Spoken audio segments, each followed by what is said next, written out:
avez quitté vos fonctions de directeur général de Dakar Dem-Dikk, mais politiquement de Macky 2012, que vous avez dirigé, cette première coalition qui a soutenu Macky Sall avant 2012, avant sa première élection à la présidentielle.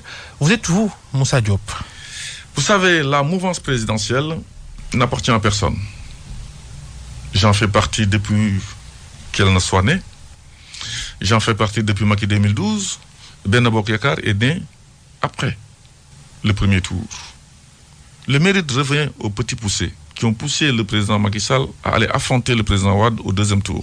C'est à ce moment-là que ceux qui ne croyaient pas en lui, sentant dépassés par les événements, ont souhaité tout simplement le rejoindre formellement. Sans eux, le président Macky Sall aurait gagné en 2012. Ce serait trop facile, je dis bien, de laisser tout ceci au président Macky Sall. Sans nous, il ne serait pas. Aujourd'hui, dans cette mouvance présidentielle, il y a le Benno Bokk Yakaar. Mais je pense qu'il y a aussi d'autres personnes qui ne sont pas de Benno Bokk Yakaar qui ont leur mot à dire. Je ne sais pas qui, mais moi, avec ceux avec qui je travaille, parce que depuis 3 mois, 4 mois, vous savez personnellement que je travaille avec beaucoup de gens qui me contactent. Même l'autre jour, il y a eu une fuite de personnes qui ont fait publier dans les réseaux sociaux des gens avec photos à l'appui, des gens de l'APR qui ont quitté l'APR pour venir me rejoindre. Je suis dans le camp B. Vous rejoindre où dans votre parti, AG Jotna? Pour le moment, je m'occupe de mon parti, AG Jotna. Si une coalition va naître, ça se saura. Qu'on comprenne un peu, quand des gens de l'APR vous rejoignent, alors que vous êtes dans le même... Vous dites que vous êtes toujours dans la majorité présidentielle. Mais dans le camp B, de ceux qui disent la vérité. Le camp B? Le camp B, parce que c'est ça. Dans une coalition, il faut qu'il y ait même la démocratie interne. Il y en a dans le grand camp, il y a des gens qui disent tout est là, le président, oui. Et dans le camp B, il y a des gens qui disent nous ne sommes pas d'accord sur ça, mais nous sommes d'accord sur ça. Alors, dans la majorité présidentielle, il y a des anti et des pro troisième mandat, par exemple. Mais il y en a plein. Il y en a même que vous ignoriez. Il y a des gens qui, officiellement, pour des privilèges, garder les strapontés, ne vont jamais se manifester avant 2023. Il y a des gens, lorsqu'ils vous ils vont le faire. Il y a des gens, lorsqu'ils vous ont au téléphone officiellement, ils ne vont pas parler. Mais quand vous les avez sur, Telegram, ils vous diront. Moi, je suis tranquille. Je sais qui est qui. Et d'ailleurs... Est-ce que vous voulez nous dire que d'ici 2023, Macky Sall va... sera esselé. Oui, il va... Oui, avant même que vous posiez la question, je vous dis oui. Il y aura de la résistance Ah oui, mais c'est évident. Au sein de son propre parti. Vous savez, le problème... L'APR ou les alliés? Même dans l'APR. Est-ce que quelque chose ne vous a pas surpris, monsieur Fall? Ça fait 100 jours que j'ai fini ma mission à Dem-Dikk. C'est comme ça que je le prends. J'ai même remercié le président de la République sur ça, sachant que je n'ai pas été bombardé. C'est quelque chose que j'ai mérité parce que j'ai travaillé pour qu'il soit là. Et je pense que le travail que j'ai fait, les Sénégalais ont assez parlé pour moi. Je ne vais pas revenir dessus. Mais ça fait quand même 100 jours, M. Fall, que je dis ce que j'ai à dire. Avec des précisions. Moi, je ne suis pas quelqu'un qui vient avec la mitraillette, entre guillemets. Moi, je suis venu avec le fusil à lunettes. Avec précision. Chirurgicale. Dire ce que j'ai à dire. Avec illustration. Avec preuve à l'appui. Et que personne ne bouge. Mais il a suffi que ma sœur, Mimi Touré, répète ce que j'ai dit sur le 3e mandat, qu'elle essuie des insultes de tous bords. Ça signifie quoi? J'ai des amis de partout. Ça signifie que peut-être ce que vous prédisez, cette résistance à laquelle Macky Sall va faire face d'ici la fin de son mandat, n'est pas une réalité. Parce que justement, il suffit que quelqu'un montre une hostilité à un 3e mandat de Macky Sall, comme vous le dites, qui essuie des critiques, des attaques de toutes sortes. Moi, personnellement, pour revenir à moi, je n'ai pas essuyé d'insultes, ni de propos disproportionnés, par rapport à ma position, que je maintiens aujourd'hui. Qui sont-ils ces gens qui vont résister à Macky Sall? Vous savez, aujourd'hui, je ne sais pas... Est-ce qu'ils sont dans l'attelage gouvernemental, mais ils sont dedans. Ah oui? Ils sont dedans, ils sont des dehors. Ministres, ils sont dedans. Anti-3e mandat. Je dis, ils sont dedans, ils sont dehors. Mais ils sont dans l'État. L'État, c'est pas uniquement être ministre. Ministre, si c'était un concours, il y a beaucoup de gens qui ne seraient pas là. Non, mais ministre, c'est très proche du président de la République. Oui, mais les gens, ils sont proches de lui, vous savez, ils sont contre le troisième mandat. Vous savez, l'histoire du troisième mandat, je pense que je l'avais dit le 24 août dernier, c'est une question qui, pour moi, est dépassée.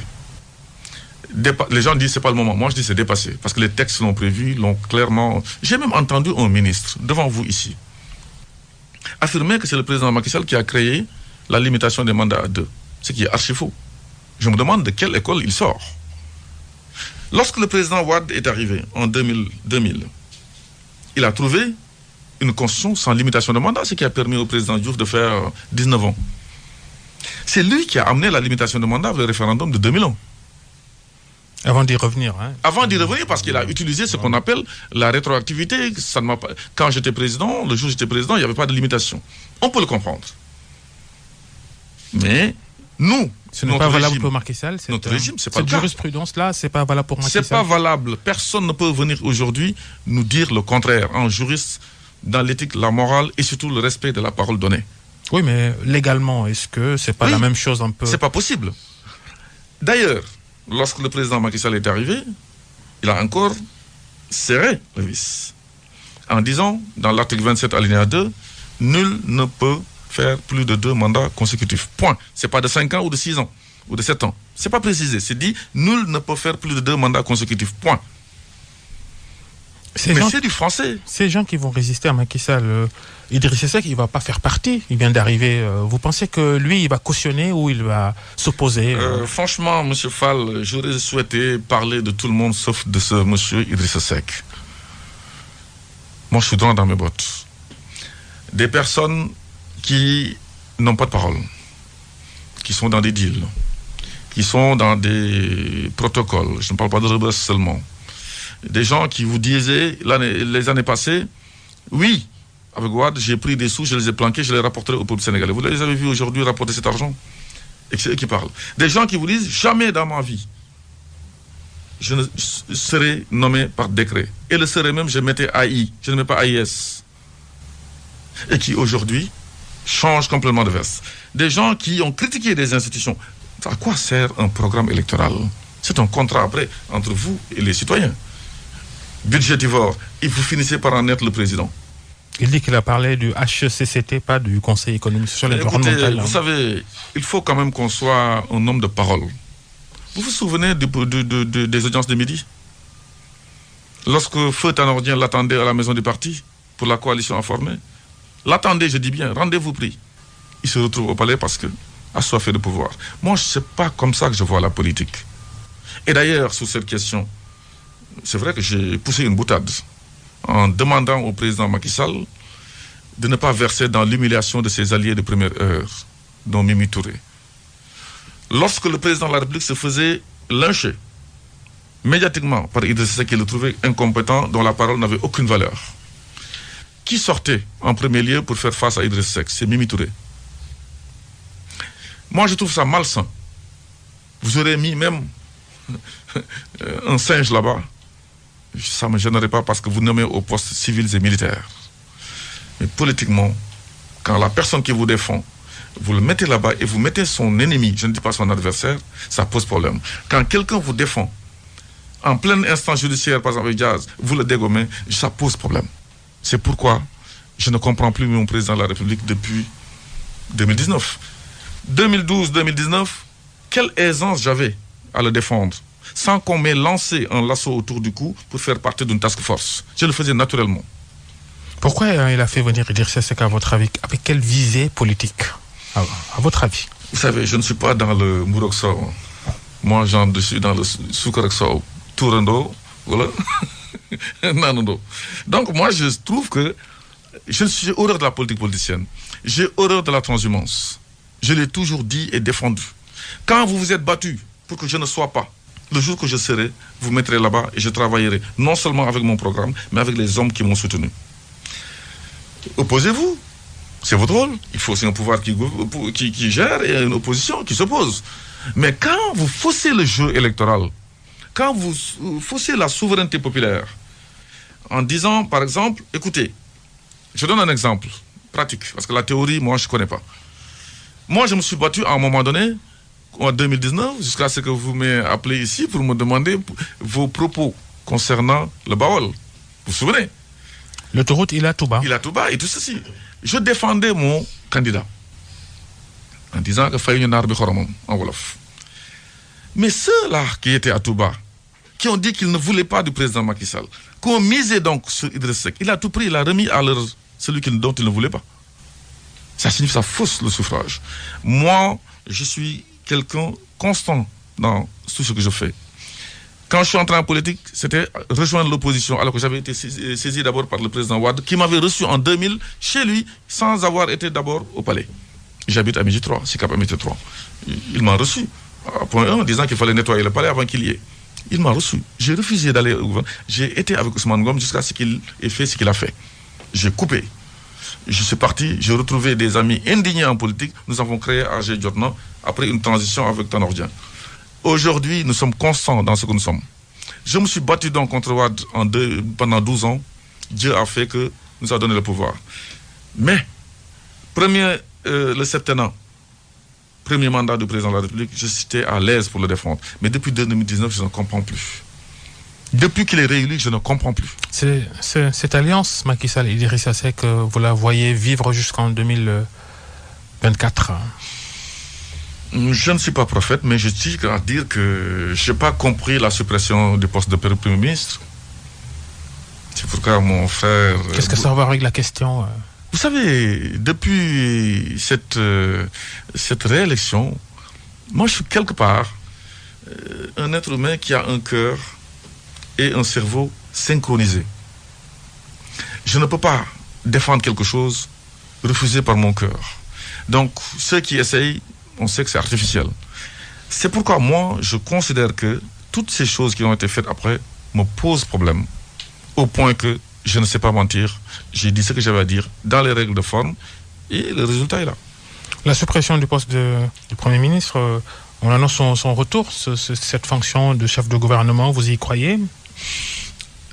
C'est pas croire ou croire, mais moi je considère que la suppression de ce poste était une erreur historique. Parce qu'aujourd'hui, si un problème se pose au Sénégal, c'est le président de la République qui va descendre qui va au front. Au front, voilà. C'est comme dans la lutte, il va être obligé de descendre pour combattre. Parce qu'il y a beaucoup de gens qui sont autour de lui qui ne sortiront pas. D'ailleurs, quand le président est absent du territoire national, personne ne sort. Pour dire, défendre. Et au point aujourd'hui de pousser les gens à les désignant, vous y allez. Parce que je vous ai donné quelque chose. Il faut aller au front. Task force. Mais c'est pas ça. Moi, je trouve que c'était une erreur historique. Et aujourd'hui, s'il faut rétablir le poste de Premier ministre, je suis 100% d'accord. Vous êtes donc le président du parti Alternance Générationnelle AG Lieutenant. Vous n'êtes pas encore dans l'opposition. Vous êtes en bisbille avec la coalition de la majorité, en tout cas son chef, Macky Sall, le président de la République. Allez-vous ou pas adhérer à la grande alliance qui se dessine dans l'opposition avec les Khalifa Sall et autres Ousmane Sonko, avec qui vous êtes de bons termes? Vous pensez que cela va empêcher dissuader Macky Sall de tenter le troisième mandat? D'abord, est-ce que vous allez y adhérer, cette coalition qui se dessine dans les rangs de l'opposition? Je tiens à préciser d'abord que je serai avec tous ceux qui s'opposeraient au troisième mandat. Que ça soit clair. On ne peut pas me faire changer d'avis. De façon circonstancielle ou définitive? Non, circonstancielle. Je dis, je serai avec toutes les entités, les patriotes de ce pays, ceux qui aiment ce pays, pour restaurer la République et empêcher un troisième mandat du président Macky Sall. Moi, j'ai été avec lui. Il est encore mon président de la République jusqu'en 2024. Je sais ce que beaucoup de gens ne savent pas et je ne violerai aucun secret. Je tiens à dire, avant même qu'il ne soit président de la République, il s'est prononcé. Ténède Djamalay, avec l'image de la prière de Tabaski. Non à un troisième mandat, sachant que l'autre avait le principe de la rétroactivité qu'il a utilisé. Une fois, maintenant, président de la République, il s'est prononcé également en 2017, disant très clairement, mon premier mandat, c'est le septennat. Arrivé en 2019, par la grâce de Dieu, si vous me renouvelez, ce sera mon dernier mandat. Et il faudra partir. Je vous rappelle, M. Fall, que le 31 décembre 2018, votre question pertinente qui reste encore dans les annales... 2019. Oui, c'est 2019. ça. 2019. Qui reste dans les annales, a créé le problème. Avant cette date, c'était clair, il faudrait partir. Je ne ferai pas de troisième mandat. Pourquoi le ni oui ni non? Que je ne partage pas d'ailleurs moi, personnellement. Je vais vous dire pourquoi. Quand les gens sauront que c'est votre dernier mandat, les gens vont s'occuper à travailler. Il n'y aura pas de M23 bis, de 23 juin, de machin, j'en ai envie, j'en ai marre. Non, tout le monde va s'occuper. Aux États-Unis, le président de la République, à son deuxième mandat, c'est pertinemment qu'il va partir. Tout le monde le sait. Les gens continuent à travailler. C'est quand maintenant vous dites ni oui ni non que les gens vont dire mais attendez, on va se préparer. Ça ne fallait pas la peine. Je souhaite au président Macky Sall une sortie honorable. Alors, est-ce que vous pensez que Aminata Touré, par exemple, qui est une anti-troisième mandat comme vous, doit rejoindre ce combat de l'opposition? Le combat n'est pas uniquement un combat de l'opposition. Parce que quand on est avec quelqu'un, il faut savoir aussi... Est-ce qu'elle doit aller rejoindre ce combat-là de façon publique, claire, transparente? Je vais venir sur ça, sur la question. Mais je dis, quand on est avec quelqu'un, par loyauté, par solidarité, mais il faut que ce soit aussi dans la vérité. Je pense que les Sénégalais, pour certains, ont des difficultés avec la vérité, le respect de la parole donnée. Aujourd'hui, on assiste à ce qu'on appelle la dévalorisation de la parole publique, avec le soutien des flagorneurs de service qui pensent que le départ de Macky Sall va coïncider avec leur désert judiciaire ou tout simplement social. Être avec quelqu'un, c'est également le conseiller. Lui dire, ça, c'est pas bon. Et être aussi avec quelqu'un qui dit à tout le monde qu'on n'en parle pas. Comme un professeur ou un instituteur dans la classe, taisez-vous. Il faudra que tout le monde se taise. Pas de Kouma Amdaï, Kouma Moundaï. Si je me suis tué de 2019 jusqu'à maintenant, jusqu'au 24 août, par exemple, sur la question, j'étais en train d'observer. Mais il y a des gens qui sont sortis, nommés par décret, qui disaient le contraire. Oui, il peut faire un mandat de Ilimix, un mandat Covid, ad vitam aeternam. Le président de la République n'a pas vu regarder, n'a pas vu, n'a pas entendu. D'autres parlent de la question, ils se font charcuter. Sori Kaba, Moustapha Diakhaté, moi le dernier. Ça signifie qu'il y a problème également sur cette question.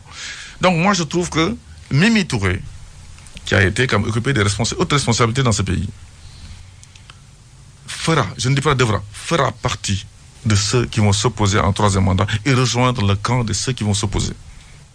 Cette question n'appartient pas, c'est pas une chasse gardée de l'opposition. C'est une affaire également des compagnons de première heure du président de la République qui veulent le respect de la parole publique. On peut attendre autant de ces anciens ministres que vous appelez super ministres qui ont été limogés pour apparemment des ambitions qu'ils auraient de succéder à Macky Sall en 2024 qui se posent en raccourci au troisième mandat. Vous pensez que ces ministres comme Amadou Ba, entre autres, ils doivent faire quoi? À votre avis, rester silencieux? C'est vrai que c'est spécial, mais moi, je n'ai pas cette difficulté parce que c'est pas à partir de mon limogeage que j'ai commencé à être comme je suis. Je n'ai pas de problème pour parler, j'étais comme ça, même en étant dedans. Si c'est bon, si c'est médiocre, passable, assez bien ou très bien, je le faisais. Dans la mouvance présidentielle où j'étais. Alors, donc, si des ministres comme responsables, comme Amadou Ba, vous avez cité, Aly Ngouille Ndiaye, Youm et Matar Cissé, considèrent qu'ils vont devoir faire partie de ce combat-là, je pense que c'est le moment de le faire. Ce n'est pas parce que vous avez été limogé que c'est la fin du monde. Parce que la vie politique, il y a deux choses. Soit vous dépendez de la discrétion d'une plume, parce que le papier ne refuse jamais l'encre, M. Fall. Ou bien, vous allez au contact de la population, le suffrage. Je rappelle, M. Fall, qu'en 2008, le président de la République, Macky Sall, avait essuyé la même situation avec le président Wade, en convoquant... Il a pris ses responsabilités. Pris ses responsabilités. Et vous demandez à ceux qui qu'ils s'opposent. prennent leurs responsabilités. Je le dis. En convoquant le président Wade, alors que le président Wade n'en voulait pas. Donc il a quand même récité ce verset. En convoquant Karim Wade, il a été éjecté de l'Assemblée nationale, il a démissionné du PDS. Moi, j'ai été éjecté de Demdik. J'ai démissionné de Macky 2012. Je suis logique dans ce que je suis en train de faire. Et j'invite donc tous ceux, s'ils sont vraiment contre, parce que moi je ne connais pas leur position, je tiens à le préciser ici officiellement. Je ne sais pas s'ils sont contre ou c'est un délit d'ambition. Le président nomme, enlève, selon ses prérogatives. Mais ce que je sais pertinemment, c'est que Mimi Touré a dit clairement, je suis contre un troisième mandat. Ça c'est clair et officiel. Les autres, je ne sais pas. Pour prendre ses responsabilités, souvent aussi, il faut être irréprochable, non? Ah, ça, M. Fall, vous avez encore raison qu'il faut être réprochable et ne pas avoir peur. Les Sénégalais savent que si je suis resté ici, je suis du barreau de Paris. Il y a un papy qui m'a appelé l'autre jour, on le tairait le nom.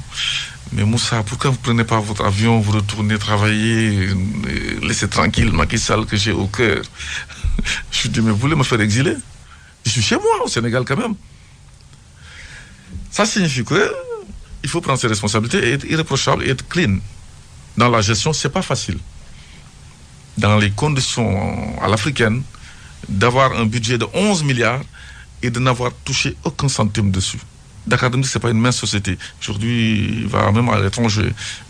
Toutes les régions sont touchées. L'aéroport, les navettes, la capitale, les écoles, les navettes, les tafs. Tout ceci, je l'ai géré pendant 6 ans, mais à aucun moment on pourra m'en sortir une malversation financière. Est-ce que vous allez prendre l'initiative d'aller rencontrer toutes ces personnes qui s'opposent au troisième mandat, qui sont dans le camp présidentiel, pour les faire adhérer à votre cause? Vous prendrez l'initiative de le faire? Ça fait 100 jours que je le fais et ça se passe très bien. Le moment venu, vous verrez. C'est pourquoi je vous ai donné des informations sans citer des noms, des gens même qui sont inside, qui sont contre, mais parce que quand quelqu'un vous dit prenez-moi sur Telegram, Moussa, ce que tu dis, c'est vrai, nous étions là hier. Est-ce que vous avez rencontré ou pris contact avec Amadou Ba, Aly Ngouille Ndiaye, Oumar Youm, Makhtar Cissé, Aminata Touré? Je dis que je n'ai pas rencontré les 4 premiers que vous avez cités. Mais j'échange avec ma sœur Aminata Touré, que je respecte beaucoup. Vous mijotez quoi? Tout ce qu'il faudra faire, sans complexe. Tout ce qu'il faudra faire, sans complexe. Avec d'autres. Merci Moussa Diop d'être passé devant le grand jury d'RFM. Vous êtes le président du parti politique AG Jotna, alternance générationnelle. Alternative. Alternative. Parce qu'alterner pour alterner, ça ne sert à rien. Tout à fait. Alternative générationnelle Jotna. Merci à nos techniciens Yaya et Abdou, à Magui au digital. Restez avec nous. À l'année prochaine pour un nouveau numéro.